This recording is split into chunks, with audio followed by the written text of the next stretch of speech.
ஒவ்வொரு நள்ளிரவிலும் ஒரு அழகான பெண் பிளாக் ட்ரெஸ் அணிந்து என் செமெட்ரி வாசலில் தோன்றுவாள். அவளுடைய வெள்ளரிய தோல் தெருவிளக்கின் ஒளியில் மின்னும். அவள் கண்கள் கருமையாக இருந்தன, முடிவில்லாமல் தொடர்வது போல் தோன்றும். அவள் கல்லறைகளுக்கு இடையே எந்த சத்தமும் இல்லாமல் நடப்பாள். அவளுடைய வெறும் பாதங்கள் புல்லில் எந்த தடயமும் விடாது.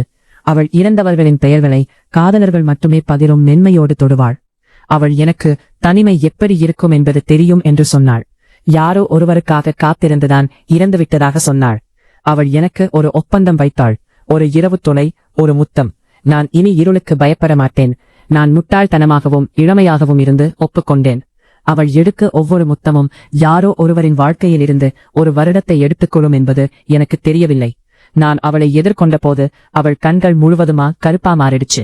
அவள் சொன்னாள், நான் தனிமைக்கு எப்போதுமே ஒரு விலை உண்டு. இப்ப நான் இந்த காலை மூடு பணியில் கல்லறை கல்லில் உட்கார்ந்திருக்கேன். நான் முன்பு காவல் காத்த இந்த செமெட்ரியில சிக்கிக் கொண்டேன். எனக்கு உண்மை புரியுது. என் நிழல் இப்ப என் உடலோடு பொருந்தல. அது ஒரு கருப்பு டிரெஸ் மாதிரி என் பின்னால ஃப்ளோ ஆகுது. தூரத்தில் அவள் ஒரே ஒரு கிஸ் என்று விஸ்பர் பண்ணுவதை என்னால் கேட்க முடியுது. அவள் தனிமையான சோலுக்காக காத்திருக்கிறாள். 2 வாரங்களுக்குப் பிறகு ஒரு இளையன் செமெட்ரி அருகில் இறந்து கிடைத்தான். அவன் மார்பில் ஒரு கைத்தடயமும் 1 கிஸ் என்று பிளாக் இங்க் எழுதப்பட்ட ஒரு குறிப்பும் இருந்தது. பின்னர் இன்னொரு இளையன், மற்றொருவன்.